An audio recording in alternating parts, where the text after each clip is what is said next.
Kita perhatikan bahwa ini ada faktor situasi di sini. Jadi pada waktu orang memilih pemimpin dalam perspektif agama itu, orang tidak memilih yang sempurna pada dasarnya, tetapi orang memilih yang tepat. Zaman Umar itu kan Umarnya zuhud, rakyatnya sejahtera. Kalau sekarang rakyatnya zuhud nih.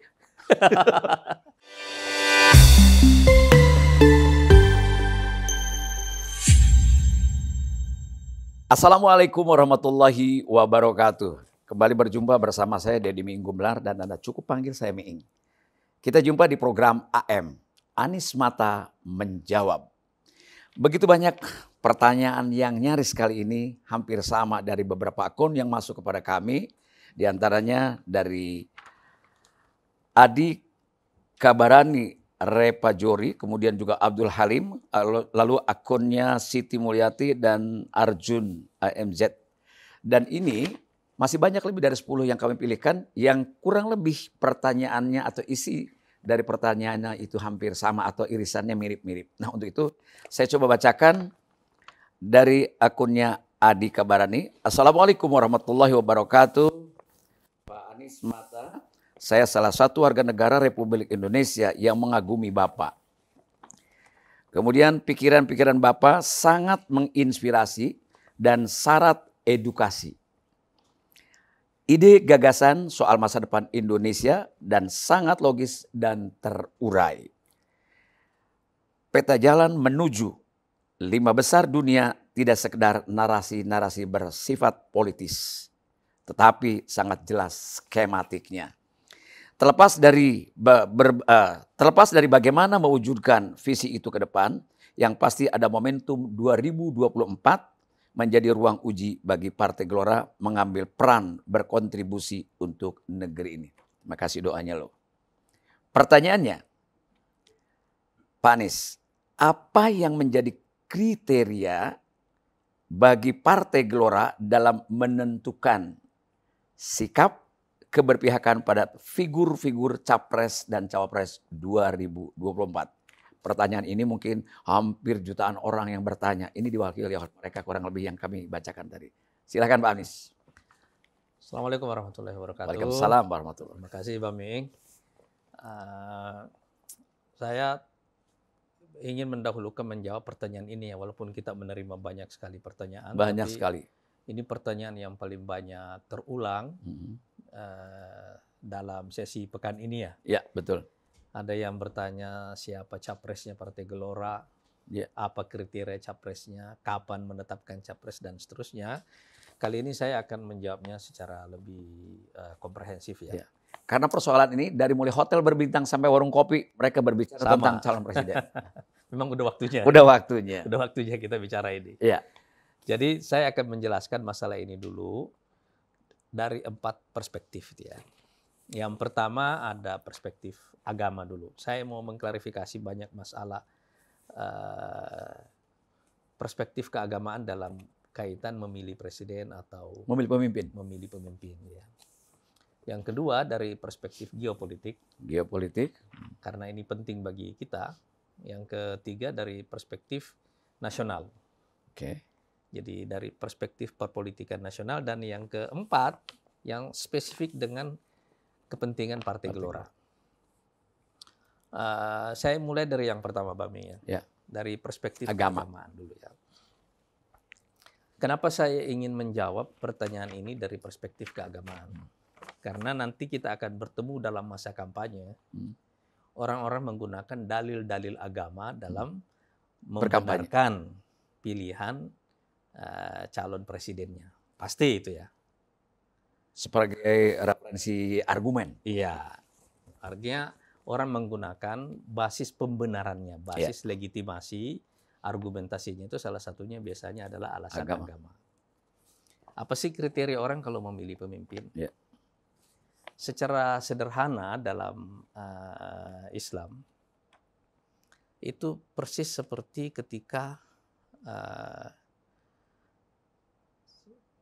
Nabi Musa dilukiskan oleh putrinya Nabi Syuaib ya. Inna khaira man istajarta al-qawiyul amin. Sebaik-baik orang yang kamu angkat sebagai orang yang digaji, dipekerjakan, itu adalah orang yang kuat dan amanah. Kuat dan amanah. Ya, kuat dan bisa dipercaya. Jadi kalau dalam bahasa agama itu, kalau kita terjemahkan ini menjadi bahasa politik, bisa dipercaya, bisa diandalkan. Nah, gitu ya. Bisa dipercaya dan bisa diandalkan. Iya. Bisa dipercaya kan berarti integritasnya. Integritasnya, moralitasnya, jujurnya. Karakternya. Iya. Diandalkan kan? Mungkin kapasitas, kompetensi, dan lain sebagainya. Iya. Kalau bisa diandalkan atau kuat, maksudnya kuat fisiknya, kuat ilmunya, kuat karakternya, atau dengan bahasa di ayat yang lain itu adalah yang punggungnya kuat memikul beban. Yang punggungnya kuat memikul beban. Iya. Tapi biasanya kenapa kita menggunakan istilah al-ajir? Karena pemimpin itu dalam bahasa demokrasi kita sekarang itu kan adalah orang yang kita pilih untuk mengurus urusan kita. Iya kan? Lalu kemudian kita menggajinya. Mengcover seluruh kebutuhan hidupnya supaya dia full time mengurus kehidupan kita. Yeah. Makanya dulu dalam literatur Islam itu orang biasa memanggil pemimpin itu kadang-kadang khalifah. Anda kan cuma sering mendengarkan misalnya orang dipanggil khalifah, amirul mukminin dan seterusnya. Ada bahasa yang sering kali dipakai oleh rakyat memanggil pemimpinnya. Dalam sejarah Islam itu adalah ajirul ummah. Ajirul ummah. Iya, orang yang disewa oleh umat. Dipekerjakan oleh umat untuk mengurus urusan umat. Jadi dia statusnya orang yang dipekerjakan. Bukan urusan partai. Iya, dipekerjakan oleh publik untuk mengurus urusan umat. Publik ya, urusan rakyat itu kan. Petugas rakyat. Iya. Jadi kalau kita bicara amanah, kita bicara kejujuran, kita bicara integritas, kita bicara bahwa orang ini bisa dipercaya. Anda tidak ragu-ragu menyerahkan urusan Anda kepada dia karena Anda bisa mempercayainya. Kalau kita bicara kuat, orang kuat, dia kuat karena fisiknya dulu. Fisiknya? Iya, fisiknya harus kuat. Tadi kiasannya tulang punggung ya? Iya, karena Anda akan bekerja, memikul beban begitu banyak. Kalau secara fisik Anda tidak kuat, bagaimana caranya Anda bisa memikul beban itu? Yang kedua, ilmunya mesti kuat. Karena Anda akan mengurus hal-hal yang sangat kompleks. Urusan negara itu kan seluruhnya urusan kontradiksi-kontradiksi yang ingin dipermufakatkan. Iya kan? Berbagai hal yang bertentangan yang harus diintegrasikan. Iya kan? Iya. Dan itu membutuhkan otak yang kuat. Yang bisa memahami banyak masalah pada waktu yang sama, bisa mengambil keputusan secara benar. Itu kan sisi intelektual. Gitu. Tapi pada waktu yang sama itu juga membutuhkan karakter. Makanya dalam Quran, sifat yang paling banyak terulang yang berhubungan dengan pemimpin itu sabar. Sabar. Iya. Karena pemimpin itu paling gampang disalahfahami. Iya betul. Iya kan? Udah bener aja salah. Iya. Anda sudah mengurus rakyat, udah merasa capek gitu. Tapi nggak ada yang aplaus. Bukan cuma nggak ada yang aplaus, Anda juga dituduh dengan gampang. Orang bisa memblackmail Anda dengan gampang, orang Anda bisa dibunuh secara karakter dan seterusnya. Iya kan? Makanya perlu kelapangan dada. Gitu. Iya kan? Jadi kalau fisik, karakter, kemudian pengetahuan, akalnya kuat, itu menggabungkan antara kemampuan menganalisa, kemampuan memahami, kemampuan mengambil kebijakan, dan kemampuan merencanakan. Terlalu banyak kemampuan-kemampuan kognitif yang diperlukan. Di luar dari kemampuan teknis, pengetahuan manajemen dan seterusnya gitu kan. Nah, kalau kita bicara kriteria begini, gampang orang sepakat. Karena itu manusia sempurna.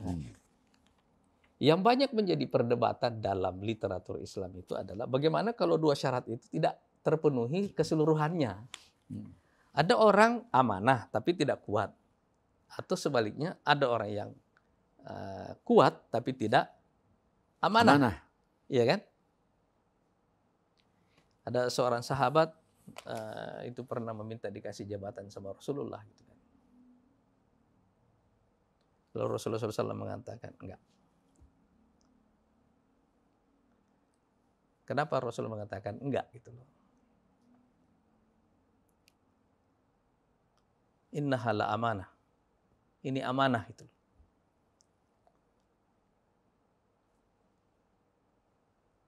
Tapi ente ini, Anda ini, kata Rasulullah SAW, innaka la dhaif. Lemah. Kamu ini lemah. Tidak cocok memikul beban ini. Wa innahala amanah. Sementara ini adalah amanah. Amanah itu. Terlalu berat. Berat. Iya kan? Satu sisi. Jadi yang diperbedakan dalam agama itu kalau syarat ini tidak ada pada satu orang. Satu orang. Atau misalnya ada amanahnya tapi nggak penuh.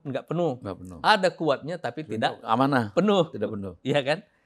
Amanahnya setengah, kuatnya setengah. Atau amanahnya tidak ada, kuatnya penuh. Atau sebaliknya, kuatnya tidak ada, amanahnya kuat. Ada. Dari sisi ini, para ulama kita mengatakan, karena memimpin itu, posisi itu adalah posisi jabatan publik, kalau orang harus memilih satu dari dua-duanya, orang memilih yang kuat. Memilih yang kuat. Ya. Kenapa yang kuat? Karena kekuatannya ini berguna untuk publik. Amanahnya untuk dirinya dengan Allah. Gitu ya. Nah, tapi kalau kita baca dalam sejarah Islam, saya perlu mengelaborasi ini dulu ya, karena saya tahu ini akan banyak pertentangan waktu orang memilih ini. Jadi perbedaan para ulama itu bukan pada kriteria ini disepakati. Tetapi pada situasi di mana kriteria itu tidak terpenuhi semuanya. Iya kan? Nah, sekarang kita melihat di luar dari kriteria ini ada persoalan dalam sejarah Islam yang kita lihat dalam agama yang perlu kita perhatikan, itu adalah persoalan situasi. Situasi di mana pemilihan itu terjadi. Saya ingin mengambil contoh dari 4 khulafa Rasyidin ini ya. Kita masih dalam perspektif agama ini Bang Mia.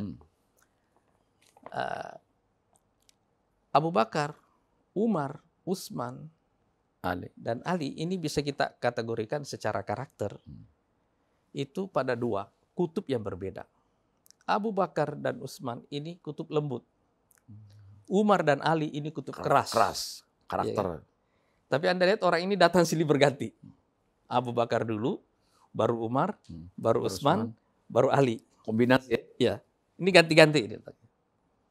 Ya kan? Begitu Abu Bakar dinyatakan sebagai calon, nggak ada yang menolaknya itu. Karena dia yang paling dekat kepada Nabi. Ya kan? Semua orang tahu bahwa beliau Siddiq. Dikasih gelar seperti itu. Abu Bakar Siddiq. Dan beliau yang karakternya paling dekat kepada Nabi dari sisi kelembutannya itu. Islam sudah menguasai Jazirah Arab waktu itu. Dan tidak ada orang yang lebih afdol dari Abu Bakar setelah Rasulullah SAW wafat. Semua orang sepakat. Tapi setelah Abu Bakar wafat, orang juga sepakat memilih Umar. Walaupun pemilihan Umar itu dilakukan dengan cara wasiat dari Abu Bakar. Kenapa Abu Bakar memberi wasiat untuk memilih Umar? Karena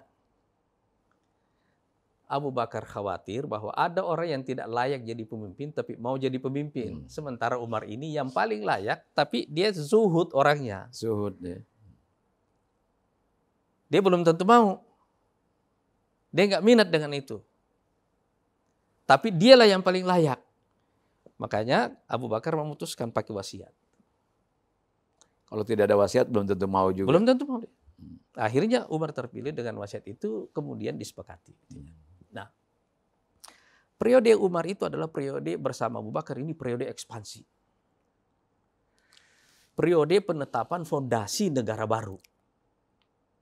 Diperlukan orang yang kuat dan orang yang bijak serta orang yang detil dalam pengelolaan pemerintahan itu. 12,5 tahun periode Abu Bakar dan Umar ini adalah periode ekspansi full. Ekspansi. Iya. Wilayah Islam itu kalau sekarang dikonversi pada waktu itu sekarang kira-kira jadi 18 negara. Kira-kira. Wow. Wilayah yang sangat luas pada waktu itu. Tapi Utsman itu orang lembut. Ini orang zuhud, ini orang lembut. Ini orang kaya, biasa hidup enak. Tapi dipilih. Tapi Umar juga kan karakternya kan garang gitu kan? Garang ya, tapi Utsman ini kebalikannya. Kan? Utsman kebalikannya itu. Nah, karena kebalikannya, justru orang memilih dia.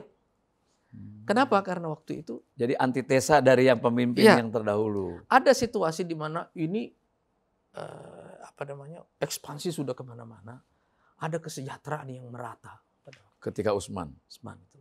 Cuma waktu Umar, orang sejahtera tapi Umarnya hidup zuhud. Jadi orang tuh nggak mau menaikkan standar hidupnya karena khawatir dengan Umar. Jadi orang memilih Utsman ini karena standar hidupnya lebih bagus. Lebih bagus. Nah, dia hidupnya begitu. Jadi ada kecenderungan masa pada suatu waktu begitu. Tapi 7 tahun setelah Utsman jadi khalifah, terjadi konflik. 5 tahun kemudian beliau terbunuh. Dalam situasi krisis itu, orang kembali memilih orang yang keras, yang kuat. Ali. Lebih keras dari Umar. Iya. Jadi kita perhatikan bahwa ini ada faktor situasi di sini. Jadi pada waktu orang memilih pemimpin dalam perspektif agama itu, orang tidak memilih yang sempurna pada dasarnya, tetapi orang memilih yang tepat. Yang tepat. Iya. Jadi bukan tidak perlu, sebaiknya sih sempurna. Jadi tidak memilih yang sempurna, tapi yang tepat. Yang tepat pada tepat situasi dengan situasinya. Gitu ya. Karena kriteria ini, yang sempurna begini, itu susah ditemui. Zaman Umar itu kan, Umarnya zuhud, rakyatnya sejahtera. Kalau sekarang rakyatnya zuhud nih. Makanya begini, pemimpinnya sejahtera. Dalam memilih pemimpin itu pertama hindari untuk mencari orang sempurna. Tidak akan nemu ya. Zaman kita perlu orang seperti apa, orang seperti itulah yang kita pilih. Dengan semua kelebihannya, dengan semua kekurangannya. Jadi yang memilih lebih bijak di dalam mengambil keputusan itu. Nggak ngotot lah ya. Sebab kalau Anda mau menerapkan ini, dalam sejarah Islam itu nggak pernah ada yang kriterianya begitu, kecuali pada masa Khulafaur Rasyidin. Setelah itu kriteria ini nggak pernah ada secara utuh. Dan itu pun yang kuat dan yang yang amanah, itu pun kan berganti. Pasti semua Khulafaur Rasyidin itu kan amanah. Insya Allah kan. Sidik gitu, paling tidak amanah gitu. Mereka semuanya kuat tapi karakternya berbeda-beda. Dan karakternya ini itu kecenderungan zaman. Kecenderungan zaman. Nah, saya mau berhenti dulu di sini supaya kita menyelesaikan suatu persoalan karena orang seringkali menggunakan dalil agama untuk menegasikan calon yang lain. Betul. Saya menduga bahwa sebagai negara muslim pada umumnya calon-calon presiden kita itu, apalagi kalau kita melihat yang ada di survei misalnya, umumnya juga orang yang jangan mencari orang yang sempurna di antara mereka. Gak ada sempurna. Siapa yang paling tepat situasinya dengan kondisi kita saat ini. Bukan juga berarti pilihan yang terbaik dari yang buruk yang ada. Bukan. Kita tidak dalam kondisi itu gitu. Kita tidak dalam kondisi memilih orang yang paling yang paling sedikit keburukannya daripada kebaikannya atau yang paling sedikit mudaratnya daripada yang lain. Kita tidak dalam posisi itu sekarang kalau kita bicara person. Tapi pernyataan Pak Anies yang terakhir menurut saya yang paling menarik adalah tidak ada yang sempurna. Kita harus memilih yang tepat. Nah, sekarang kalau kita mau mencari ukuran ketepatan apa ukurannya? Istilahnya apa kecenderungan zamannya? Kalau pakai bahasa agama gitu ya. Nah, karena itu kita perlu pertimbangan yang pertama geopolitik. Kenapa saya mendahulukan kepentingan geopolitik ini? Karena sekarang ini dalam dunia yang terintegrasi seperti sekarang ini, tidak ada satu peristiwa yang terjadi di satu negara tanpa intervensi negara lain. Geopolitik. Nggak usah Indonesia. Pilpres Amerika saja diintervensi. Iya kan? Pasti diintervensi. Jadi kita punya satu kepentingan geopolitik yang sangat besar, yaitu jangan menjadikan negara kita ini sebagai medan tempur negara lain. Betul. Menjadi killing field. Iya. Negara lain bertengkar, negara-negara adidaya ini konflik, tapi medan tempurnya di tempat kita. Namanya di tempat kita. Gitu. Numpang berisik doang. Orang lain ikut menentukan siapa yang kira-kira lebih cocok dengan kepentingan kita. Mereka. Walaupun kita harus menghitung kepentingan geopolitik itu, tapi maksudnya kepentingan yang pertama adalah jangan ada pemimpin yang akan menjadikan negara kita ini sebagai medan tempur negara lain. Itu. Kenapa ini perlu kita tegaskan di sini adalah karena situasi geopolitik sekarang ini situasi yang sangat kacau. Ada konflik supremasi antara kekuatan-kekuatan adidaya antara Amerika dengan Cina. Dan yang kedua, konflik ini sekarang membawa seluruh dunia ini ada dalam ancaman perang global yang besar. Yang nggak satu pun yang bisa menentukan. Eskalasi perang di Ukraina itu terus naik. Sekarang Anda melihat dulu ada negara namanya Sudan, sekarang pecah belah. Nggak ada. Afrika seluruhnya sebagai kawasan sekarang ini menjadi medan tempur negara-negara lain. Iya kan? Dan saya kira Asia Pasifik sekarang sedang on the way ke situ. On the way to Afrika. Ini akan menjadi salah satu spot konflik global yang paling panas. Eropa sudah, Afrika sudah, ini Asia Pasifik sedang on the way. Jadi kita ini menghadapi secara global sekarang ini ada ancaman. Konflik global ini bisa berujung menjadi perang terbuka. Indikasinya Asia Pasifik di mana? Di Taiwan atau di mana? Di semua wilayah ini. Karena kalau yang konflik di Asia Pasifik ini, ada Amerika dengan Cina misalnya, kan Amerika punya sekutu di sini. Ada Jepang, ada Korea Selatan, dia ada Taiwan, Filipina, ya kan? Sekarang Filipina, dan dia akan bangun basis militer di Papua Nugini. Tetangga kita, ya kan? Artinya lampu sorotnya ke Indonesia ini ada. Iya kan? Soalnya tanpa pagar dia kan. Siapa yang bisa pagarin itu? Iya, nggak ada pagar di tengah hutan. Jadi kawasan ini akan menjadi salah satu titik nyala, titik api. Titik konflik yang berikutnya setelah Eropa dan Afrika tadi. Iya. Ini akan menjadi. Kan Timur Tengah sebelumnya sudah kan? Iya. Anda bayangkan negara seperti Syria. Syria. Sekarang coba Anda bayangkan Amerika yang perang sama Rusia, medan tempurnya di Ukraina. Anda punya presiden, seperti presiden Ukraina misalnya sekarang itu, yang menjadikan negaranya sebagai medan tempur dua kekuatan adidaya. Yang menderita rakyatnya, 10 juta lebih rakyatnya keluar dari Ukraina. Ya kan? Tapi sekarang Anda lihat Sudan. Gak ada negara di situ sekarang.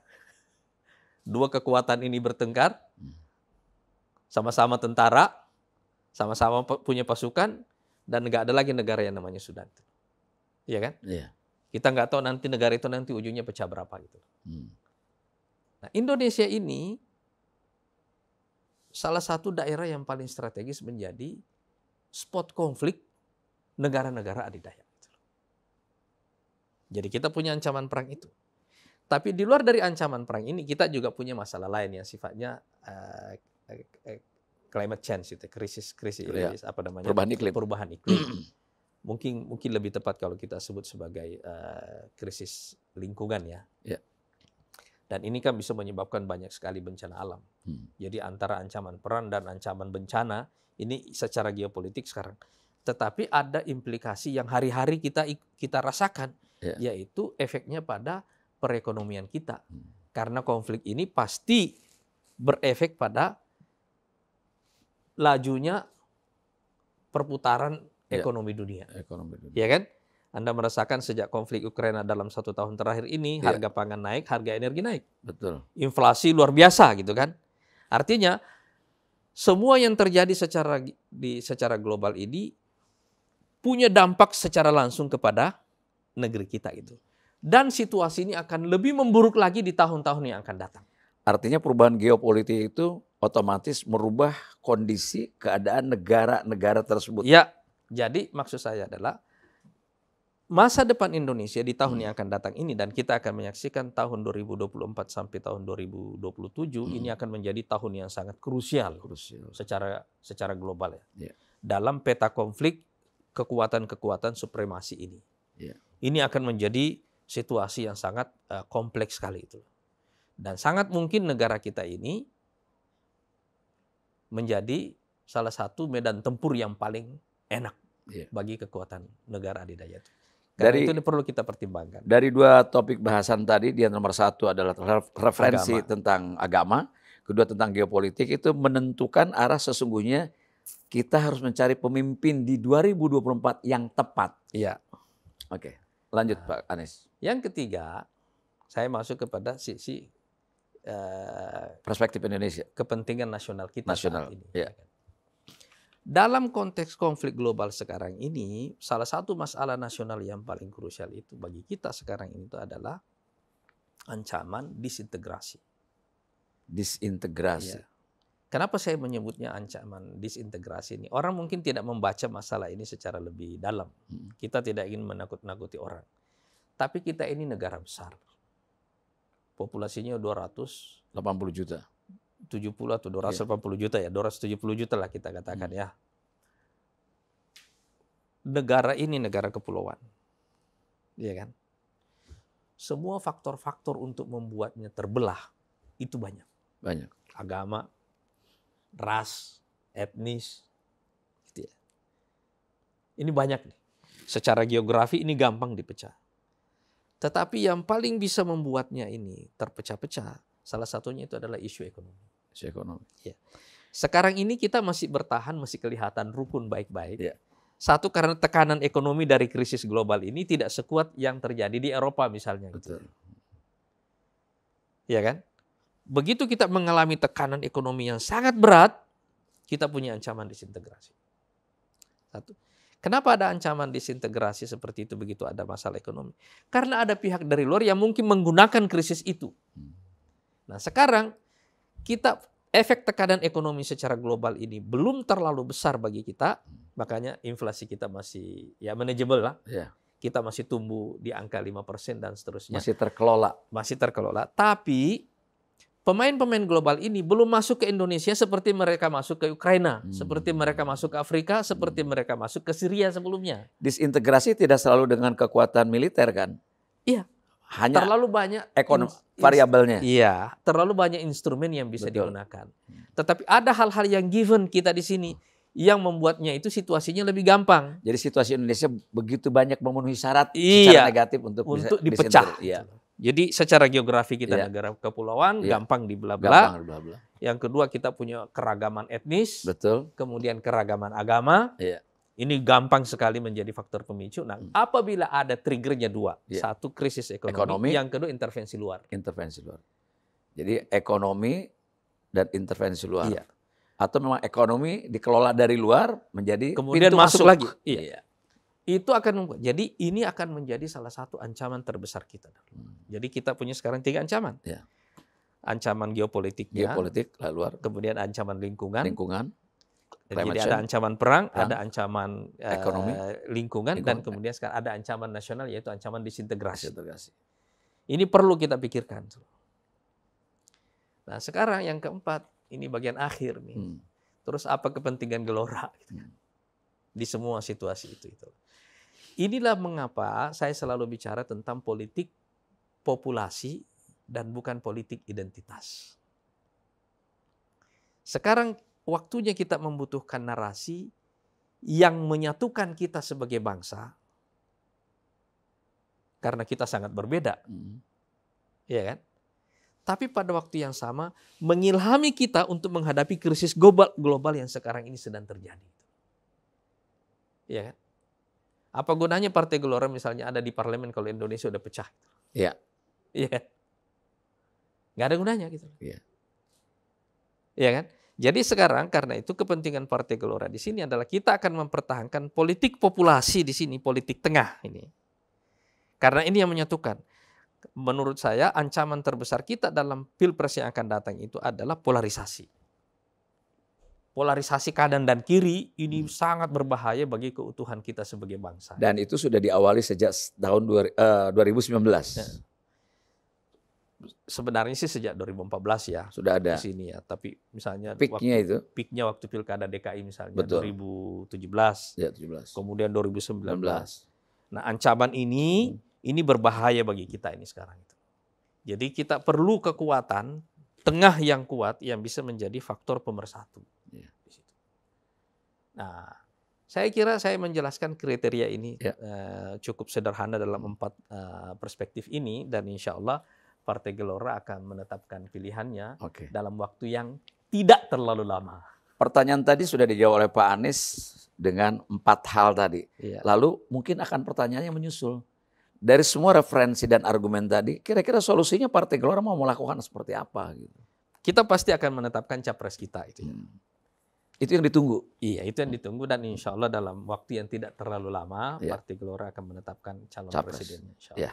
Dengan catatan referensi tadi, argumen tadi. Tapi kira-kira kalau Anda nanti kalau nanti ada pilihan yang ditetapkan oleh Partai Gelora siapa presidennya, kira-kira inilah 4 penjelasannya. Ya. Baik, untuk akun Adi Kabarani, kemudian Abdul Halim dan Siti Mulyati, juga Agus Rahayu diantaranya, dan Arjun AMZ. Saya kira semuanya para sahabat Gelora kali ini dapat banyak. Pertanyaan cuma 1, jawabannya ada 4. Itu namanya menang banyak. Menang banyak, brother. Jadi bagaimanapun juga itulah Anies Mata menjawab, dan mudah-mudahan Anda puas. Silakan kirim kembali pertanyaan-pertanyaan yang segala sesuatu yang insya Allah Pak Anies Mata akan menjawab. Dan satu hal, bukan cuma bertanya, boleh juga Anda ngasih masukan buat Partai Gelora, memberikan usulan agar kita bisa menyatukan apa yang dimana diindikasikan akan menjadi terpecah belah atau terdisintegrasi tadi. Termasuk kalau ini mau ngajuin nama capres. Ya, mau ngajukan nama capres silahkan juga. Usulkan ke Partai Di Gelora. luar yang berada sekarang itu juga boleh juga, silahkan saja ya, begitu ya. Ya, mudah-mudahan Anda puas, dan kami tunggu terus pertanyaan-pertanyaan dan usulannya. Semoga jawaban dari Pak Anies bukan hanya memuaskan atas pertanyaan, tapi juga memberikan referensi agar Anda bijak memilih. Kita akan kembali di episode yang akan datang. Terima kasih. Assalamualaikum warahmatullahi wabarakatuh. Waalaikumsalam warahmatullahi wabarakatuh.